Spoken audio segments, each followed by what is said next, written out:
नमस्कार, आप देख रहे हैं ब्रेकिंग बिहार। अभी हमारे साथ है अमोद निराला, जो पंच सरपंच संघ के बिहार के प्रदेश अध्यक्ष।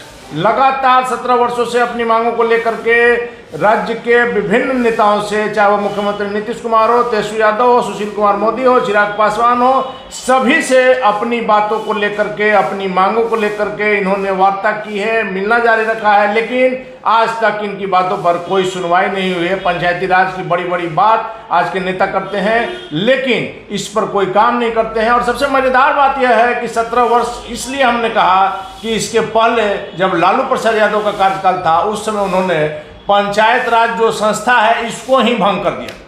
अमोद जी, यदि हम सही कह रहे हैं सही तो लालू प्रसाद यादव ने इसको भंग ही कर दिया कि ना बांस रहेगा ना बांसुरी बजेगी। जी बराबर। इसके बाद लगातार आप जो है मुख्यमंत्री नीतीश कुमार, जो विकास पुरुष कहलाते हैं, सुशासन के प्रतीक कहलाते हैं, उनसे भी मिला, चिराग पासवान से मिला, सुशील कुमार मोदी से मिले, तेजस्वी यादव से मिले, लेकिन बात वहीं की वहीं, समय 17 वर्ष गुजर गया। सही बात। देखिए सर, सर्वप्रथम नमस्कार जी। और आपके चैनल के माध्यम से ये मैं स्पष्ट रूप से बताना चाहता हूँ कि पंचायती राज व्यवस्था कोई आज की व्यवस्था नहीं है। ये आदि काल से स्थापित है। वो बुद्ध काल हो, बुद्धोत्तर काल हो, मुगल काल हो, जिस काल में आप आएंगे, जिस काल खंड में आएंगे, पंचायत की व्यवस्था समाहित है। यहाँ तक कि आप जब समुद्र मंथन से पहले जब देव और दानव के बीच पंचायत हुई थी, जिसका अध्यक्षता महादेव स्वयं किए थे, उस समय भी पंचायत व्यवस्था का स्थापित देखा गया है। आदिकाल से अब तक पंचायती राज व्यवस्था संचालित है। संविधान में भी जब संविधान के सम्मान की बात आती है तो संविधान में भी अनुच्छेद 40 के 73वें संशोधन से हमने शक्ति पाया है जी। और इस शक्ति को वर्तमान समय में कुंठित करके और समाप्त करने की एक गहरी साजिश चली जा रही है। मैं आपको बता दूं, श्रीमान लालू प्रसाद यादव जी जब बिहार के मुखिया के रूप में आए तो हम लोगों को भी लगा, पंचायत गांव के लोगों को भी लगा कि गांव का कोई लड़का जो गरीबी को झेल कर सदन में और राजा बना है, मुखिया बना है, मुख्यमंत्री बना है, गरीबों के दिल की बात को समझेगा और देहात, गांव देहात, गरीब बुढ़वा की बात को सदन में पहुंचाने का काम करेगा। हुआ साग के 3 पात, ठीक उल्टा, ठीक विपरीत। माननीय लालू प्रसाद यादव जी ने पंचायती राज व्यवस्था को ही ध्वस्त कर दिया। बातें खत्म, रही बांस न बाजे बांसुरी। अब आगे जब 2001 में नीतीश जी मुख्यमंत्री के रूप में आए तो उन्होंने पंचायती राज, त्रिस्तरीय पंचायती राज 2005 में मुख्यमंत्री नीतीश कुमार पहली बार आए। जब मामला सर से ऊपर बढ़ा और केंद्र का दबाव पड़ने लगा, तरह तरह का टीका टिप्पणी और हाई कोर्ट का दबाव पड़ने लगा। अभी बिहार राज्य पंचायत परिषद के अध्यक्ष बिंदेश्वरी बाबू ने हाई कोर्ट में, सुप्रीम कोर्ट में मामला दर्ज किया। काफ़ी जब प्रेशर पड़ा तो 2001 में त्रिस्तरीय पंचायत नामक व्यवस्था को चुनाव कराने की घोषणा की गई। अच्छा, 2001 में घोषणा की गई। चुनाव भी हुआ पर ग्राम कचहरी का नहीं हुआ। ग्राम कचहरी का चुनाव सर्वप्रथम 2006 में हुआ, जो नीतीश जी ने कराया और माननीय उच्च न्यायालय के आदेश और दबाव में उन्होंने कराया। इसके कारण चुनाव तो उन्होंने करा दिया, लेकिन उनके अंदर एक जिद, एक क्या बोलते हैं उसको, हठ बैठ गया कि हम नहीं चाहते थे और न्यायालय ने दबाव देके ऐसा कराया। क्योंकि न्यायालयों में बाद का संख्या दिन प्रतिदिन बढ़ता जा रहा है। जी, संख्या तो बढ़ते जा रही है। चुनाव हुई, बहुत अच्छा, हम लोगों को कुछ भी नहीं मिलता था, बहुत अच्छा, फिर भी हम लोग चुनाव में भाग लिए, निर्वाचित होके आए और संघ संगठन बना करके हम लोगों ने अपनी समस्या को सरकार तक पहुंचाने का जो लोकतांत्रिक व्यवस्था है उसके तहत हम लोगों ने किया। पर हुआ कुछ नहीं, किसी के कानों पर जू तक नहीं रेंगा। फिर भी लगातार संघर्ष करते रहे। दर्जनों मंत्री बदल गए, मुख्यमंत्री तो यथावत रहे, लेकिन विभाग बदलता गया, तरह तरह की बातें हुई। आपको आपके चैनल के माध्यम से आम आवाम को मैं यह बताना चाहता हूं कि बिहार का वर्ष 2006 से अब तक एक भी ऐसा सांसद नहीं होंगे विधायक नहीं होंगे, एमएलसी नहीं होंगे, राज्यसभा सदस्य नहीं होंगे जिनके यहाँ मेरा मांग पत्र नहीं गया है, प्रत्यक्ष या विभिन्न माध्यमों से, फैक्स, ईमेल, किसी न किसी माध्यम से गया पहुंचा है। और अपने आग्रह हम लोगों ने किया है कि हमारे ग्राम कचहरी सशक्तिकरण हेतु आप मेरी आवाज़ बने और सदन में मेरी आवाज़ पहुंचाए। इसका एक मूल कारण भी है सर, जो आम लोगों को जानकारी नहीं है, ये मैं आपके चैनल पे आज स्पष्ट बता देना चाहता हूं। लोकतांत्रिक व्यवस्था में सभी प्रतिनिधियों को अपना प्रतिनिधि चुनने का हक है। जैसे मुखिया, वार्ड, जिला परिषद, ये सब स्थानीय निकाय में एमएलसी चुनते हैं जो उनकी बात सदन में उठाते हैं। अब विधायक, जो विधायक बन के आते हैं वो भी राज्यसभा के लिए चुनते हैं, विधान परिषद के लिए वोट देते हैं और उनका प्रतिनिधित्व भी उसमें हो जाता है। लेकिन हिंदुस्तान का एकलौता राज्य बिहार है जहां ग्राम कचहरी संचालित है, और दुर्भाग्य के साथ कहना पड़ रहा है कि हम भी जनता के बीच से जीतकर पंच, उप सरपंच, सरपंच के रूप में हम आए हैं, पर आज तक बिहार के निमित्त जो शेड्यूल है 27/4 के तहत जो मुझे भी मतदाता बनाया जाता तो मेरी आवाज़ भी कोई, मेरे भी प्रतिनिधि कोई होते और मेरी आवाज़ सदन तक पहुंचता। ऐसा व्यवस्था ही कट कर दिया गया कि इनकी आवाज़ भी सदन तक न पहुंचे। हम लोग बाध्य होके संगठित हुए, संघ बनाए और संघ बनाकर वर्ष 2006 से 2023 तक लगातार आंदोलन कर रहे हैं, लेकिन कोई सुनवाई नहीं, कहीं कोई सुनने वाला नहीं है। केंद्र में बैठे गिरिराज सिंह हमारे पंचायती राज के मंत्री हैं, उनके यहाँ भी दर्जनों आवेदन हमने दिया। इसके पहले सम्राट चौधरी यहाँ हमारे पंचायती राज के मंत्री हुआ करते थे, उनको दिया। इसके पहले विनोद यादव हमारे मंत्री हुआ करते थे, उनको दिया। इसके पहले कपिल देव कामत हमारे मंत्री हुआ करते थे, उनको दिया। किस किस गली में न गया, लेकिन किसी ने सुना नहीं। रेणु जी उप मुख्यमंत्री हुई, वह हमारे पंचायती राज विभाग के मंत्री भी हुई, उनको भी जाके आग्रह किया। कौन देश में गया यह बिहारी, लेकिन कहीं कुछ नहीं। अभी अभी हम लोगों ने 11 नवंबर को ऐतिहासिक पटना के सबसे बड़ा हाल बापू सभागार में हम लोगों ने धरना प्रदर्शन किया था। पिछले साल यही 3-4 महीने पहले वहाँ का मेरी क्या संख्या बल थी, मैं वीडियो फुटेज दे सकता हूँ, या आप पता लगाइए कि आज तक जब से वह बापू सभागार बना तब से क्या इतनी भीड़ किसी ने देखी थी? करोड़ों खर्च करने के बाद लोग उस हॉल को भर नहीं पाते हैं। हम भी बिहार के हैं, हम भी कोई बाहर के नहीं है कि किसी बात की जानकारी नहीं होती। और बिना पैसा का हम लोगों ने अपने शक्ति का एहसास कर दिया है। तो सबसे पहले अपने दर्शकों को हम वो तस्वीर दिखाना चाहेंगे कि देखिए ये बापू सभागार की तस्वीर है जो नवंबर में इन्होंने वहां पर सभा की थी अपने स्तर से। आपको पता उसमें पंचायती राज मंत्री मुरारी प्रसाद गौतम जी भी वहां लाने के लिए किस प्रकार से लोगों के लिए उपाय किया जाता है। वैसे में लोग स्वेच्छा से, आप भीड़ देखकर समझ सकते हैं कि लोगों में कितना आक्रोश है और इनकी संख्या कितनी है। सबसे पहले आप विजुअल देखिए। हमारी संख्या, हमारे ग्राम कचहरी में निर्वाचित सरपंच हैं, उप सरपंच हैं, पंच हैं, वहाँ हमारे काम में सहयोग करने के लिए मेरे अध्यक्षता में वहाँ चयनित ग्राम कचहरी सचिव हैं, न्याय मित्र हैं, ग्राम कचहरी प्रहरी हैं, ग्राम रक्षा दल हैं। ये हमारी संख्या 1.5 लाख से अधिक की है। 1.5 लाख से अधिक जी। और बिहार में अमर जी बीच में आपको रोक रहे हैं, अगर जहाँ तक हम समझ पा रहे हैं ग्राम कचहरी अगर पूरी तरह से अस्तित्व में रहती तो मुकदमों की संख्या भी कोर्ट में कम रहता। बिल्कुल, हम मुकदमों की संख्या को शून्यतम स्थिति में पहुंचाने में मैं सक्षम हूं। पर पंचायत स्तर पर जब लोगों के विवाद को सलटा लिया जाता तो वो बात जो है कोर्ट में जाता ही नहीं। ये हमने प्रमाणित कर दिया है। मैं बता रहा हूं श्रीमान, अभी अभी बिहार सरकार ने एक सर्वे कराई है, मैं नहीं कराया हूं जी। उसकी कॉपी आप पंचायती राज विभाग से ले सकते हैं। माननीय सर्वोच्च न्यायालय ने बिहार सरकार पटना से पूछा कि बिहार में ग्राम कचहरियों में कितना मामला आया, कितना निष्पादित हुआ, कितना शेष है, इससे अवगत कराएं।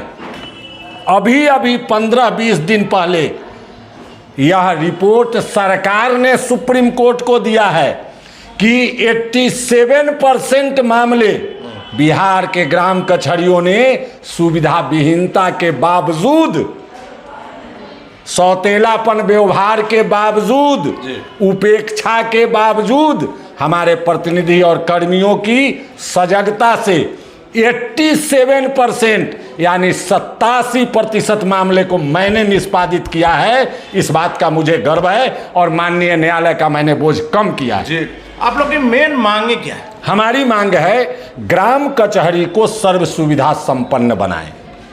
जैसे हमारे यहाँ हैंड्स की कमी है जी।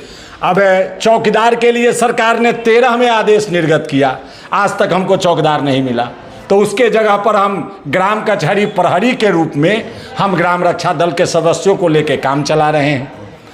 हमारे पास रख रखाव की व्यवस्था नहीं है। विकासात्मक कार्य में जो अनियमितताएं होती है, जिसका कंप्लेन मेरे पास आता है, उसको देखने की अनुमति नहीं है। कंप्लेन सुन सकते हैं, देख नहीं देख नहीं सकते। अभी अभी जो आपने शराबबंदी किया, बाल विवाह बंद है, आपको बाल मजदूरी बंद है, बच्चों का पलायन, रोजगार के लिए कहीं बेचना खरीदना बिहार में बंद है। क्या ये तो कहीं ना कहीं सीमावर्ती ग्रामीण इलाकाओं से ही ऐसे कांड हुआ करते हैं? चिमनी भट्ठा पर, चिमनी भट्ठा कहाँ है? गांव में है, शहर में तो है नहीं। ये सारे मामले को मैं नहीं देख सकता। हमने अभी शराबबंदी के लिए प्रधान सचिव मद्य निषेध विभाग को लिखा था कि ग्राम कचहरी प्रतिनिधि कर्मियों को इस आशय का भी निर्णय लेने का और इस पर तहकीकात करने का अधिकार दें। उन्होंने स्पष्ट लेटर दे दिया मुझे कि ऐसा काम विभाग द्वारा किया जा रहा है, आपकी आवश्यकता नहीं है। तो फिर मेरी आवश्यकता है? फिर मेरी आवश्यकता कहाँ है भाई? मेरी आवश्यकता केवल और केवल उपेक्षा और सौतेलापन व्यवहार के लिए है। हम लोगों का चुनाव समझिए कि ऐसे ही करा दिया गया और करा दिया जाता है। करा दिया गया, कोई पावर नहीं है। कोई पावर नहीं है, अपने से जीना है। हमारे सैकड़ों प्रतिनिधि की हत्या हो चुकी है साहब, सैकड़ों प्रतिनिधि हमारे झूठे मुकदमे में जेल में हैं। तरह तरह से हम यातित होते हैं। दुख के साथ कहना पड़ता है कि आधी आबादी मेरी माँ बहनों की है। आरक्षण रोस्टर के तहत हमारा निर्वाचन हुआ। चिराग पासवान इन दिनों जो लगातार कहते चलते हैं कि बिहार फर्स्ट, बिहारी फर्स्ट, और उनके विजन से बिहार का विकास हो सकता है, वो सही में अगर बिहार फर्स्ट, बिहारी फर्स्ट अगर लागू हो जाए तो बिहार का विकास हो सकता है। वैसे में आपका कहना है कि आपने चिराग पासवान से भी मुलाकात की, क्या चिराग पासवान ने कोई आश्वासन दिया कि हमारी सरकार आएगी तब हम इसको करेंगे, या हम इसकी आवाज उठाएंगे? देखते हैं, दिखवाते हैं, यही तमाम नेताओं का बोली है।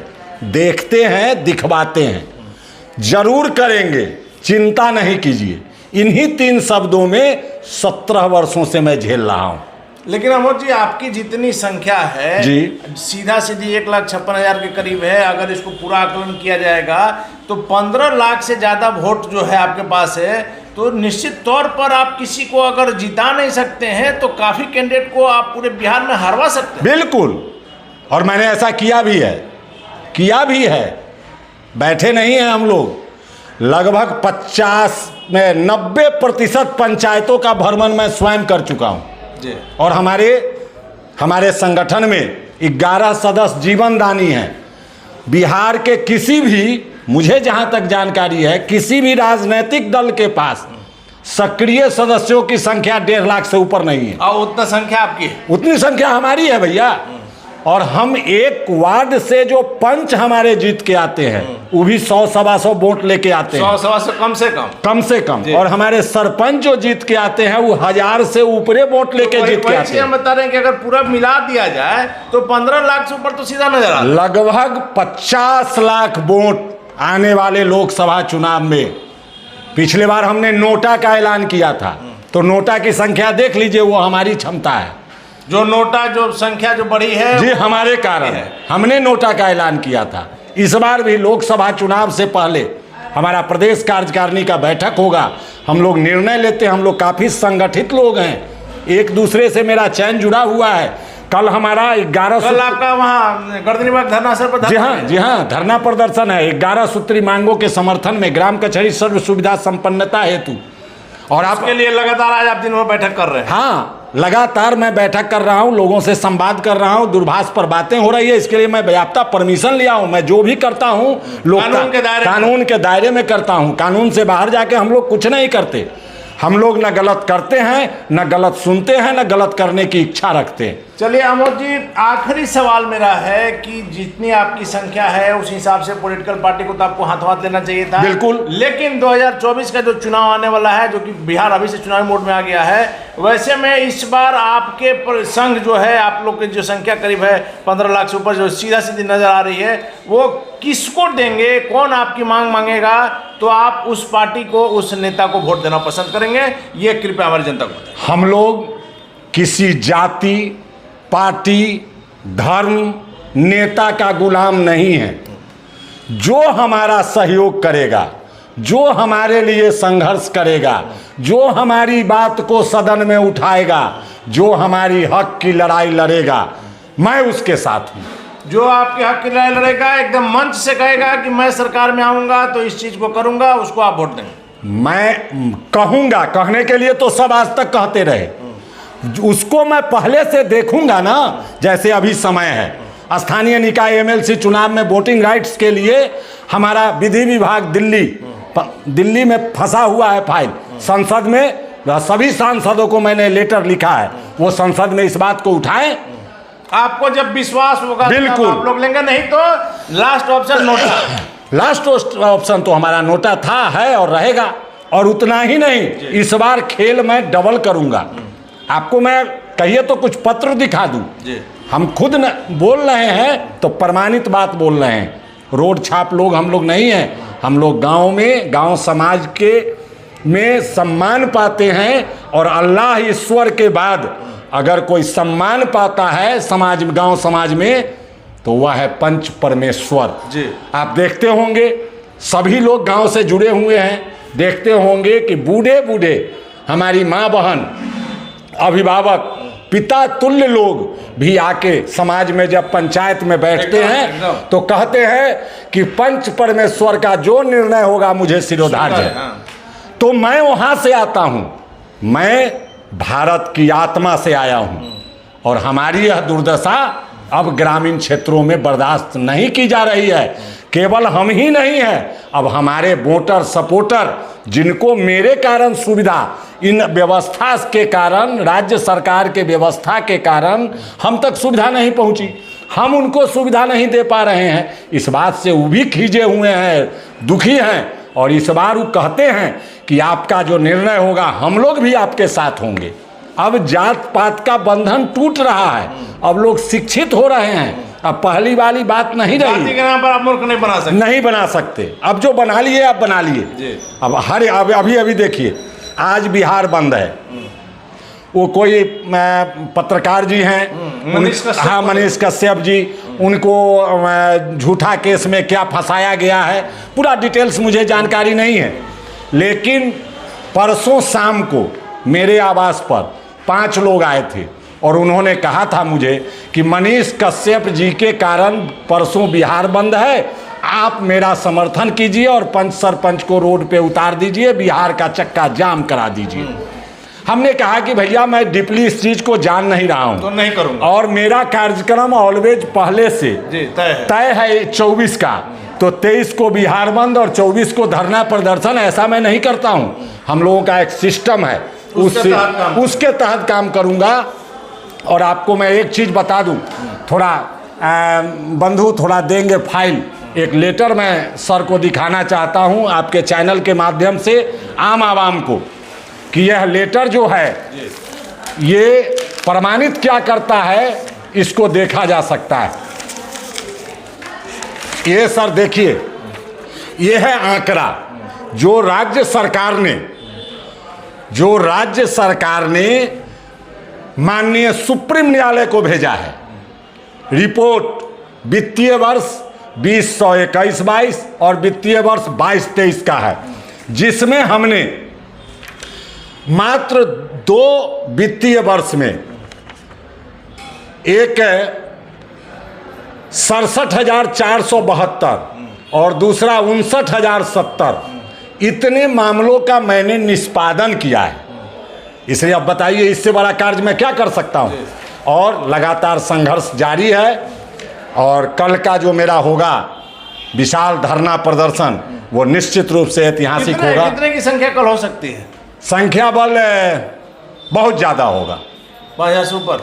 क्या 5-10 हजार की बात करते हैं, ज्यादा होगा। बहुत ज़्यादा होगा। चलिए, धन्यवाद। पटना अस्त व्यस्त की स्थिति में नजर आएगी। धन्यवाद आपका। तो ये थे हमारे साथ अमोद निराला जी, जो पंच और सरपंच संघ के बिहार के प्रदेश अध्यक्ष हैं, जिनका साफ तौर पर कहना है कि हमारी जो संख्या है निश्चित तौर पर जो पिछले बार नोटा में जो वृद्धि हुई थी वो हमारे कारण हुई थी, और जो भी पॉलिटिकल पार्टी हमारी बातों पर ध्यान नहीं देगी हम लोग उसको वोट नहीं देंगे, और उन्हीं लोगों को वोट देंगे जो हमारी बातों को सुनेगी, हमारी समस्याओं को समाप्त करेगी। निश्चित तौर पर इनकी संख्या बल को देखते हुए पॉलिटिकल पार्टी के लिए भी यह चिंता की बात है कि अगर आप इनका साथ नहीं दीजिएगा तो ये भी आपका साथ नहीं देंगे, और 2024 के चुनाव में इनकी बातों का क्या असर हो गया देखने वाली बात होगी। फिलहाल आप बने रहे ब्रेकिंग विभाग से।